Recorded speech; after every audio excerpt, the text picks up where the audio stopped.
from Self-Society. This is my first video. In this particular video, I'm focusing on the projection for the 2024 U.S. presidential election. The number of data sources I'll be using to project the election. I'll be starting out today, that is October 14th, Monday, as the first set, and then we'll be doing a video hopefully each day thereafter, possibly every other day, to see how the data changes. So let's start out first with the data set I'll be using.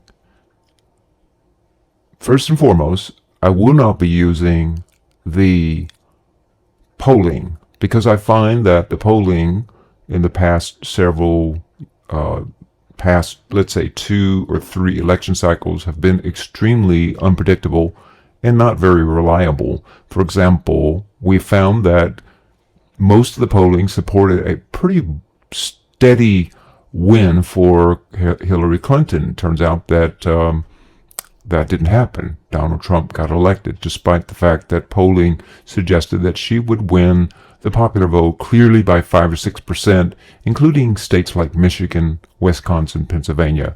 Trump ended up sweeping all 3 of those states. And then in 2020, when Biden faced off with Trump, it looked as though Biden had a clear edge with roughly 7 to 8% lead at the couple of days prior to the actual election day. However, it turned out that Biden won by significantly less. He did end up winning the election, however, despite claims otherwise. I'll leave that up to you, but generally the belief is that Biden had won that election in 2020. So you can see that polling, to me, has become extremely unreliable. Furthermore, I think there are a number of unfaithful actors that are pretty much just trying to put their weight on the scale by putting out all of these various polls that we don't really have much way of knowing how reliable that data is, and the way in which they went about. We can look at crosstabs, but often those methodologies are very weak at best in terms of what they show, and often not even shown. So let's instead look at what we know instead of what we're just guessing at, in addition to some speculation. The first piece of data we know is what has happened. And in 2020, we know that based on data provided by Pew Research, the voting habits based on the various different voting methods, in particular absentee ballots versus mail-in ballots, and then same-day voting, which was early in-person voting also, or election day voting. And that's broken up again into these components. And you can see in 2020, that was 27% in person. This is nationally. In person early, 27%. And then 45% by mail or absentee. Now, I can't use this data because this was during the time of COVID. So clearly, it would turn out that, it makes sense, majority of people would be voting by mail, despite a lot of the voices saying that you really shouldn't do that, you shouldn't trust the mail-in process. That still didn't turn out to be the case. Even among the GOP, you see almost a third, 32% in 2020, still voted by mail and voted for Donald Trump. Now, what I will, however, rely on are a couple data sets. What happened in the midterm election in 2022, along with the voting trends that have occurred through time. So let's look at 2022 first. So in 2022, nationally, 36% of overall voters voted by mail or absentee. 21% voted early in person, meaning they actually went to the precinct and dropped off or filled out and dropped out their ballot. 43% actually voted in person. So you can see that's quite different from 2020 during the height of COVID. 16% jump for in-person voting. And I think this reflects more what we'll be expecting in the 2024 election. Now, a couple caveats to this. This may still not fully reflect what it would look like today, because even in 2022, there was some residual leftover of people's consciousness about COVID. And secondly, this was a midterm election. So keep those two things in the back of your mind. So let's look over to our second data set to determine percentage of people that will be voting by mail or in person early versus in person election day. And the second thing we want to keep in mind is the habit among those that voted Donald Trump versus Joe Biden. And in this case, Joe Biden will be replaced by Kamala Harris for the 2024 election candidate. So let's look to that second data set. So I'm looking at politics and a write-up on their website, 538.com, where they show the election day voting drops that had occurred through time on election day. Going all the way back to 1992, almost 85 to 90% of people voted on election day. And that is on the actual day in person. And then that is precipitously dropped almost by 3 to 4% each election cycle. So in 1994 midterm election, it dropped around 80 to 85%, so forth and so on. And you see, just before COVID, that changed. By the time we reached 2018, the habit looked as though it was roughly 60% that voted on election day. So that means the remaining 40% voted early in person or by mail. Now, I'm not going to pay attention to what happened in 2020, again, because of COVID. So instead, I want to see if this trend line lines up with the current data set of 2022. So what I would be expecting would be roughly 50 to 55% voting in person on election day. And it turns out that if we go back over to our Pew Research, that was not the case. We had actually 43%. So I'm going to say roughly 50% of folks will be voting, about half, will be voting in person for the 2024 election. That is a guesstimate, so you want to keep that in mind. That's where we're speculating. But we're speculating on data that is actually there, not methodologies and polling, but actual data and trend lines that have been very predictable and very stable through time.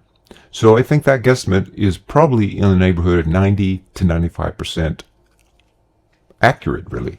So now the second thing that we talked about was the voting trends or habits of the Donald Trump voters versus the Joe Biden / Kamala Harris voters. And what I'm noticing is there's about a split, really, that about half center around 32% voting by mail, 30% of Donald Trump. I'm sorry, let's look at 2022. I meant to say 27% by mail, 22% by absentee, and half of those voting in person. So I would expect probably about 60% of Donald Trump voters will be voting in person on election day, and 40% either by absentee ballot or in person early. And we flip those numbers for the Democrats, where I'll be expecting about 60% will be voting either by mail or absentee or in person early, and about 40% showing up on election day. And again, I'm basing that up on data trends, and that way we get an average of roughly about 50%, which we would expect based upon the trend lines that we noticed from the earlier absentee voting trend lines you see on the Political's website or 538's website. So using those numbers, then, I've created a spreadsheet, and I've reminded ourselves of what we'll be expecting. And what I'm expecting is roughly, we're looking at, again, roughly 32% of GOP. And I've extrapolated the numbers I said around 60% or so, but I'm looking at probably more like 58% if we're going to really go by the trend line. That Dems will be voting either early in person or by absentee, and 42% that will be voting on the election day. And then 68% will be voting in person from the GOP, and 32% early. Now, using those numbers, we use those numbers then to see the actual numbers of people that have actually voted thus far. And what we have is, I've got each one of these states listed here in green on the left-hand side: Pennsylvania, Georgia, Texas, Florida, North Carolina, Michigan, Wisconsin, Nevada, Arizona. Those are what I would consider for 2024 are the battleground states. However, with the caveat that Texas and Florida most likely will go to the GOP. Now, bearing that in mind, I've also utilizing the website from NBC News called Decision 2024, which then shows us how many people have voted up to now by mail-in or early in-person vote cast nationally. So far, we've had 4.8 or 4.9, rounding off, million people that have voted thus far. Now, we're going to utilize that as our first way of determining who today, as of October 14th, is leading the national vote. Is it Kamala Harris or is it Donald Trump? And we're basing this up on data that is far more likely to be reliable and accurate than is looking at polling. And then, after we've done all of that, and we've applied that to the election map, and I'm going to take all of these into gray, because these are the battleground states: Florida, Georgia, Texas, sorry about that, Texas, Arizona, Nevada, North Carolina, Pennsylvania, Michigan, and Wisconsin. Now, once we've done that and we've applied the data, we then will test the data by looking at the demographic habits of the U.S. presidential election from 2022. For example, when I go over to the website provided here, how groups voted in 2020, this is from ropercenter.cornell.edu, it breaks it down nicely for us. For example, the number of people that voted for Biden that were men was 45%, whereas the number of men voting for Trump was 53%. Now, the remaining 2% voted for other candidates, and that's all really we're interested in. And so forth and so on. Women, 57% voted for Biden, and 42% voted for Trump. We want to be able to see whether or not the gender gap is similar or more or less toward or away from either Biden or Trump. And that will also give us an extra data set. Furthermore, we can break that down by race, age, income, with the caveat that some of the trends do suggest data early on based on polling, and this is where the only time we'll be utilizing polling, that the white population actually is leaning more Democrat this election cycle than they previously have. And then African Americans and Hispanics are leaning more toward GOP. Now, by how much, we don't know. This is all speculation. Asians seem to be pretty flatline, and others also seem to be relatively flatline. It really is the African American Hispanic populations that we have data by polling that seems to suggest some shifting toward the GOP, and among white population, some shifting toward the Democrats this election cycle. So that is some of the data we'll be utilizing to break down, or guess rather, where we are currently in this election. All right, let's start. What I've done already, I've already done the math, so I know this looks very complicated, But let's look at let's look at one of these squares, and it'll become very clear to you what I've done here. Now, some of these numbers I'm not going to go over because they're not important, but I will point out the important pieces of this particular spreadsheet. First, looking at Pennsylvania, you see over here to the right, this is the number of votes that have been cast up to now, 416,652. Now, I got that data again from my website, NBC News. So if you click on Pennsylvania, it will then take you to the number of votes that have been cast by mail or early in person up to now. And you see that it also breaks down by the party. Now that's the other caveat. We're assuming that the party lines up with who they're going to vote for. There is some rumor that roughly 3% of Democrats will be voting GOP, and roughly anywhere from 6 to 9% of GOP will be voting for Democrat this election season based on polling.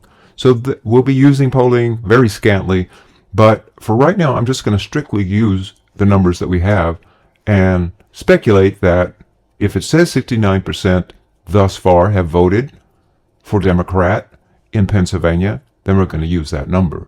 And notice that that's the third part of the wheel that I haven't mentioned, which is the voting habits that I'm using from 2020 and prior are based on national trends. Now that could be very different from state to state.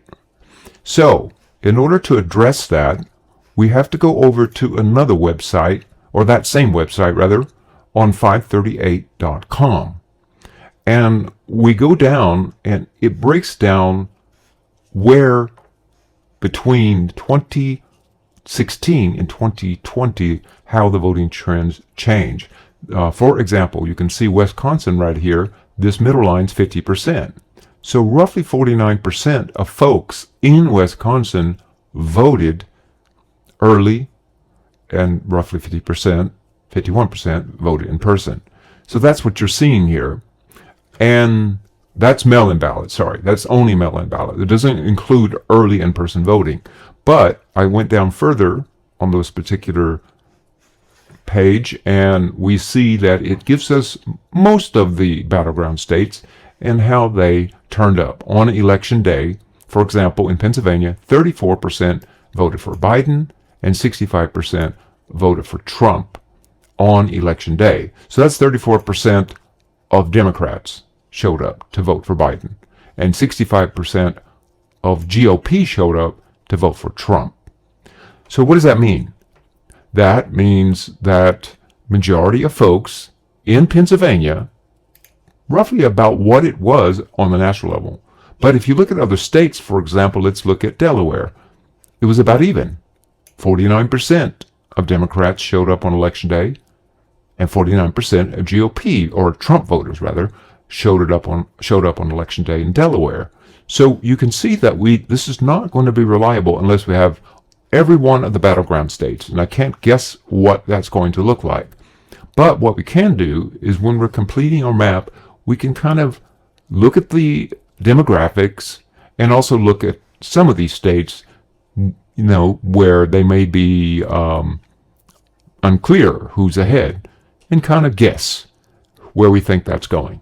All right, now with that, let's go back to our spreadsheet.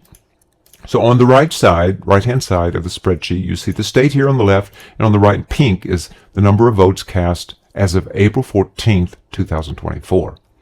Now we're going to drop down to this line 5 right here, where it has mail-in and early voting, same-day voting. These are all data. Either I got the data or I just guessed what the data is based on those little diagrams that I showed you where it's sloping up or down around the 50% mark.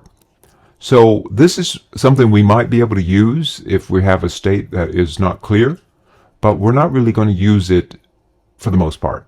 What we're really going to look at is, again, we're using that flat 32% versus 58%. So here you have 32% voting early, either by absentee or in person, GOP, that voted for Trump. And then 58% of the Dems, and I'm sorry, I've got this mixed up. It should say 58 and 42.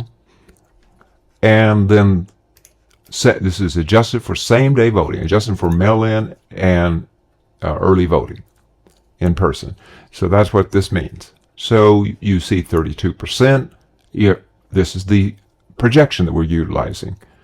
32% GOP will be voting early by either absentee or in person, and 68% will be voting same day.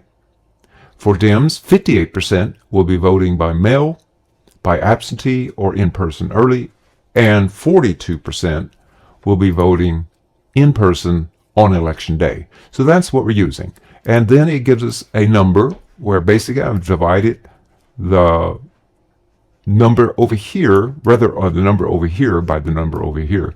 And that gives us a number, really. So I could say that we're going to be using to multiply by. So what I mean, so in this particular case, we go down to line 14, 15, and 16, and Trump here has thus far in Pennsylvania received 95,830 votes as of October 14th by absentee or in-person early. Harris has received 287,490. Now, if you're a GOP and Trump supporter, don't freak out because, again, remember, GOP shows up during the election day much more readily than does the Democrats. So he has a lot of room for growth, whereas Harris will have less room for growth. So she's got to gather whatever votes she needs early on. Furthermore, there is another potential confounding factor, and that is other voters. Notice that 333,322 voters are under other, meaning they're not registered Democrat or Republican. They're independent or Green Party or something of that nature. So we've got to we can use that data, but we can't really determine which way they voted. And there's no data anywhere suggesting which way they voted. So what we do is we go back in history and we find, are independents more likely to vote GOP or more likely to vote Democrat? And again, we're just basing it on Dem versus GOP. And it does turn out that independents over the course of the past 4 to 5 elections have a slight lean toward Democrats. And by slight, I'm talking 55 to 45%. So that's kind of what we're going to be using if we have a state that, is not clear to us. So that number then gets multiplied by what I call this multiplier, 2.13, because the greater portion, more than twice the number of people or GOP voters show up on election day than they do vote early. So that means then they have a high multiplier, 2.13. So we use that multiplier, multiply by the number of votes cast thus far, and we will expect 203,000 projected votes. That is weighed to compensate for what is anticipated. Meaning thus far, the GOP has received will be receiving, based on this projection, a roughly 21% of the vote, whereas Democrats in Pennsylvania are projected to receive roughly 34% of the vote. Now, if we use only the numbers based on GOP versus Democrat, we would say then it's leaning toward Harris in Pennsylvania. However, keep in mind, again, 45% of the vote, 46%, nearly 46% of the vote are under the category of other, which means then Trump still could take that state. But because, again, our past history suggests that others or independents tend to lean more Democrat than GOP, that's probably not likely at this point. Now, the other most important probably caveat or potential confounding factor of all is that we're on October 14th and we're just barely getting started with our data set. And we don't really know where geographically these votes were cast. Maybe Harris is way ahead because a lot of the people living in cities tend to vote early, right? So, whereas those that are more likely to vote for Trump are out in rural areas where they tend to sort of delay their vote for later. And if that's the case, then that means that we might be getting a lot more Trump votes than even this model is suggesting. However, this is the model we're using, and I think it's far better than any of the polling that's out there or any other model really that exists, because it's using real data. Now, that means what I'm going to do is I'm going to go ahead and go over to our electoral map, and I'm going to put Pennsylvania in light blue for this particular video, October 14th. This is as of October the 14th. Now that could change. We've got at least, 24 additional potential videos, up to 24 additional videos. So most definitely Trump could make a comeback. So let's move on to our next battleground state using this model, and that is Georgia. And using this model, so far, it's about even as far as the number of cast votes for Trump versus Harris. So that clearly means that Trump probably is going to win that state. Now, there's only been 9,546 votes, where there's anticipated to be millions of votes, right? So, again, it's very, very early, but we're using this model for October 14th. And if the election were held today, based on the votes cast, using this model, Donald Trump will end up with almost 60% of the vote. And that's not including the other. So when I say 60% for Trump and Harris getting 35%, that adds up to 85%, right? Well, where's the remaining 15%? Well, that's because, 60% versus 35%. So where's the remaining amount of percentage? Well, that's the other votes, right? That have not been cast. So that's 95% of the vote, really. I didn't mean to say 85. So 95% of vote either got cast for Trump or Harris, and that means the remaining 5% is not accounted for. But based on the votes that have been cast for either Trump or Harris, it looks like decisively Trump, as of October 24th, is winning the state of Georgia. So I'm going to give that over to him decisively. And I'm going to put that roughly in a comfortable red. So we see the count so far. Democrats at 244, Donald Trump at 166. So Donald Trump has a sharper hill that he has to climb. Now, that's only because I excluded Texas and Florida. If I included Texas as obvious for Donald Trump, then it would be even. So what I'm going to do is I'm going to just suggest that it's pretty even at this point, but I'm still going to go ahead and put these in gray, just for the sake of using this model. And I know there's a lot of people out there that would like to see either Florida or Texas go blue, but I know there's just a lot of people that don't want that to happen. But for right now, we're just going to leave it in gray. Now, moving back over to our model, let's go to our next state, and that is Texas. So that's going to answer it for us right here. So far, there's been almost 40,000 votes cast for Trump in Texas, and roughly 22,000 for Harris. So Donald Trump is way ahead. And not just that, but we're anticipating, if the election were held today, October 14th, Donald Trump will get 23,000 votes. Harris will get 38,000 votes, roughly. I'm just rounding off, meaning Donald Trump will get nearly 73% of the vote, and Harris about 23% of the vote. And again, the remaining 5% is unaccounted for using this model. And that is not going to be enough, even with the other, for Harris to make up for that huge gap. So at this point, with 65,000 votes cast in Texas, we're anticipating probably nearly 10 million votes. Donald Trump is clearly winning Texas. So I'm going to put that in dark red. So we're up to 206 to 224, right now favoring Kamala Harris. Okay, moving over to our next state, and that's Florida.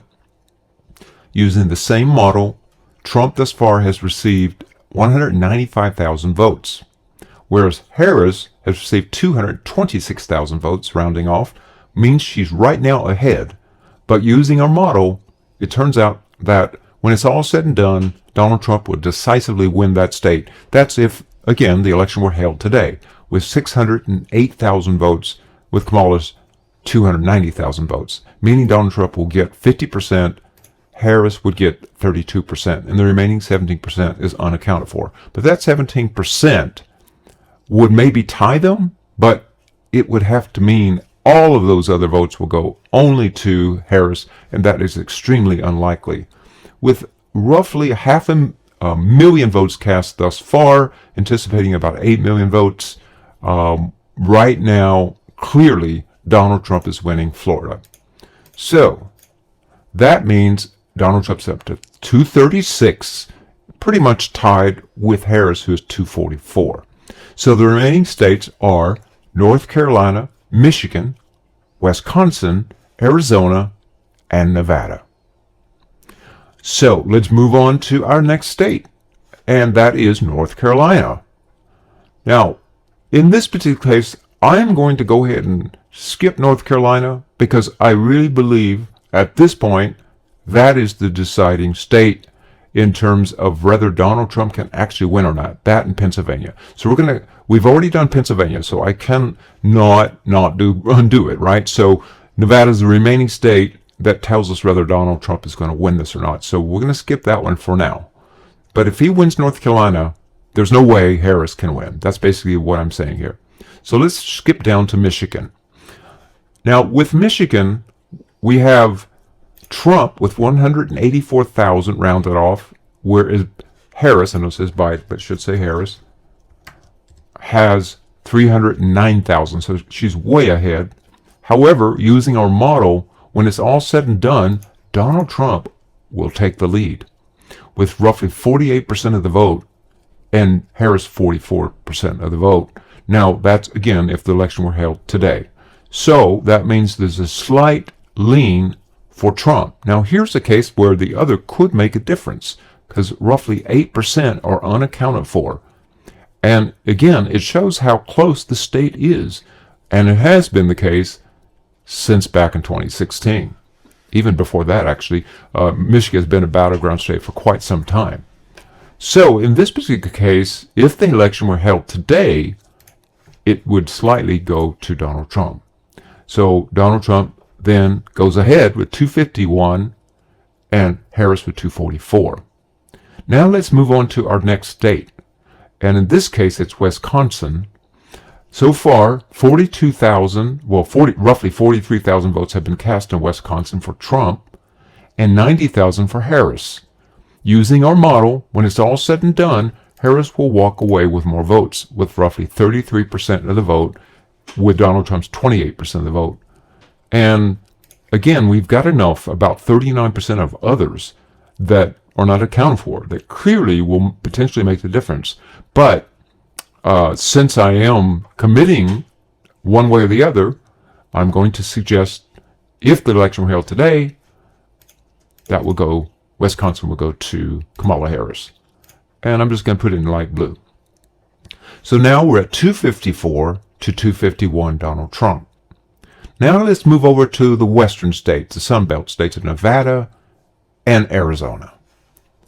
And in Nevada, we have so far only 740 votes cast. Those are for Trump and 406 for Harris.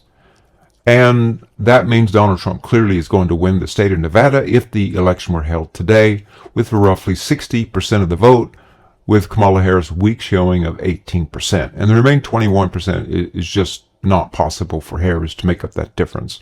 So a very strong win right now for Donald Trump and the state of Nevada. So that will go dark red. So we're sitting at 257 Donald Trump and Kamala Harris 254. Now, the last remaining Sunbelt state is Arizona. And in Arizona, we have so far casted 8,000 votes, roughly a little over 8,000 votes. 4,000 of those, 4,095 to be exact, so far have been voted toward Donald Trump, and 2,293 toward Kamala Harris. So same case here, where Trump clearly has a commanding lead at this point with 63% of the vote compared to Harris's 19%. Again, something she cannot make up if the election were held today with that 17% other. So again, I'm going to give that state to Donald Trump. and it's the decisive dark red. With that, Donald Trump has 268 to Democrats 254, which means, again, it's all coming down to North Carolina. And it could be North Carolina or it could be Pennsylvania. In this particular case, I use North Carolina only because right now it looks like Kamala Harris is clearly going to win Pennsylvania. So that's why I didn't use it as the final determining state. It looks like North Carolina, as it looks today, October 14th, is the determining state. Sadly, this is how divided the U.S. is as it stands. But on the other side, maybe that's a good thing, because then there's a lot of room for trying to correct that and potential to grow together, hopefully. Let's look at North Carolina now. Now, North Carolina, this is just an incredible sort of breakdown, because so far there's been a little over 50,000 votes cast, and we're expecting probably around 5 to 6 million in the state of North Carolina, if not more. Trump so far has received about 14,000 votes, whereas Harris received roughly 20,000 votes.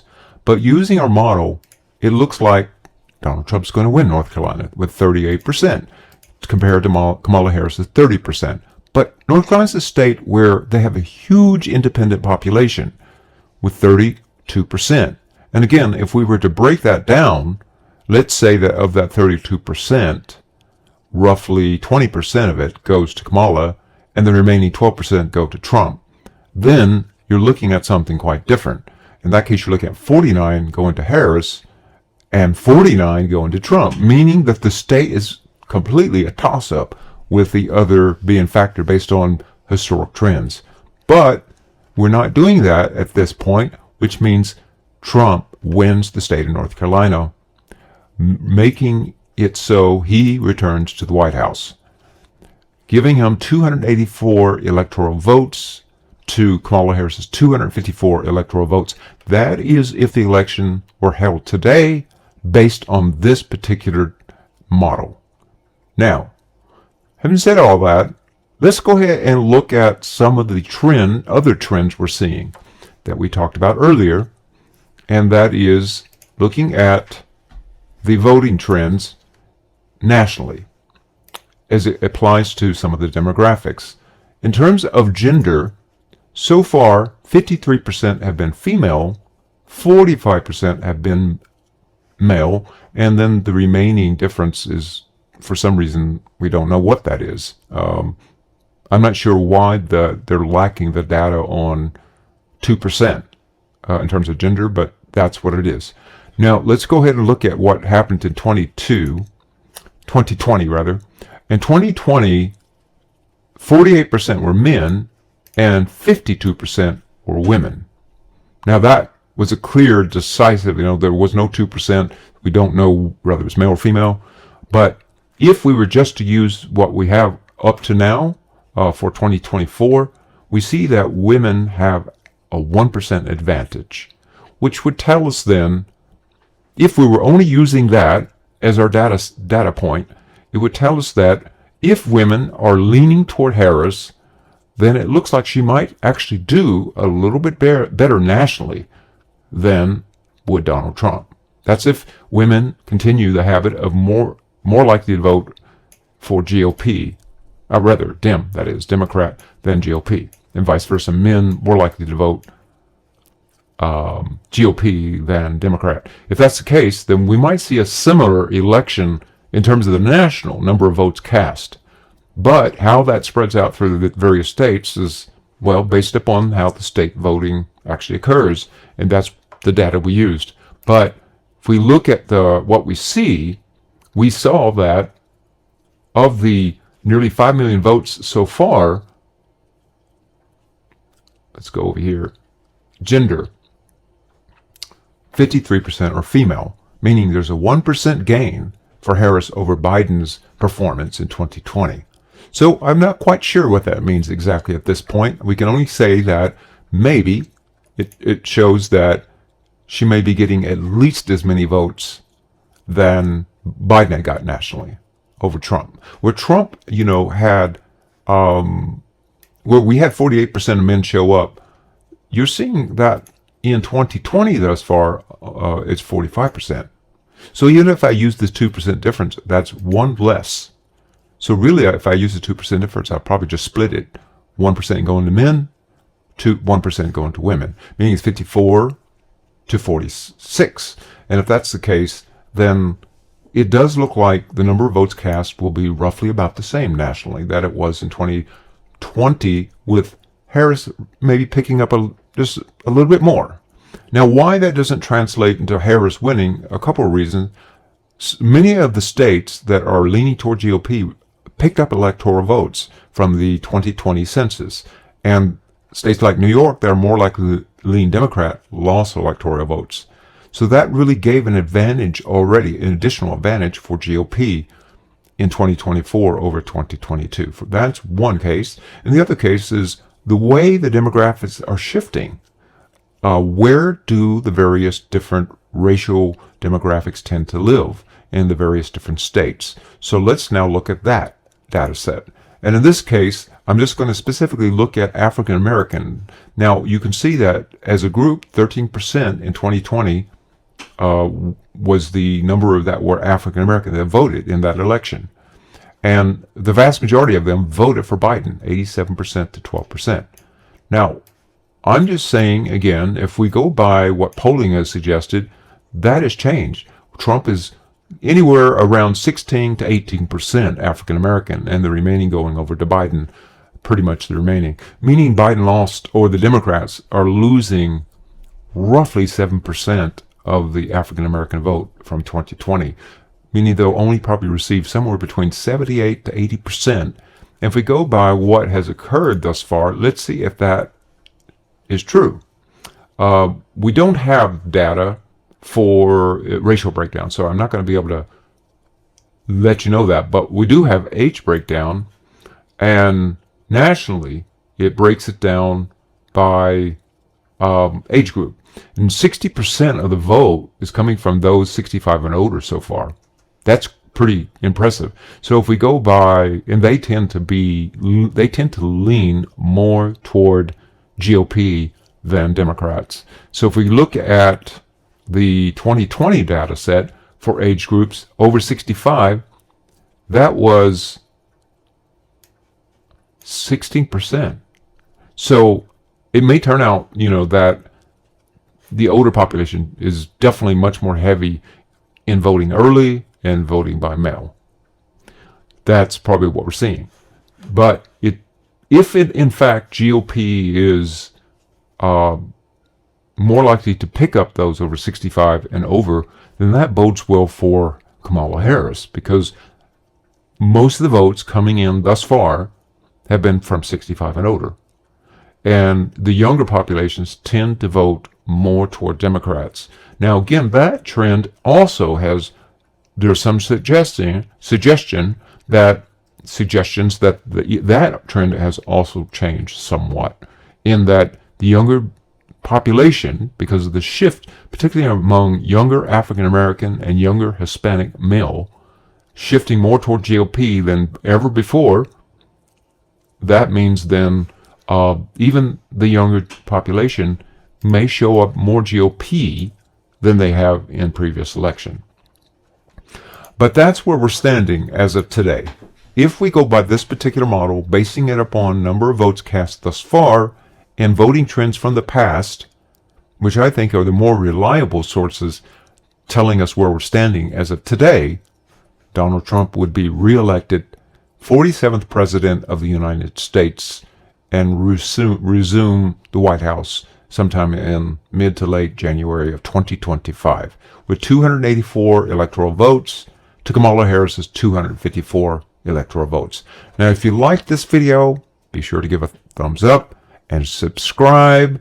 Put on your notification, because more similar to this video will be coming, and I will be either uploading a update when we get either every day or every other day, based upon when more data gets uploaded to NBC News' website. I just don't want to be redundant and save everybody time. So it's just going to come down to when we get data that's really going to show a difference. So it would either be every other day or every day, just depending on when the new data comes in, that really makes a difference. Okay, well, that's it.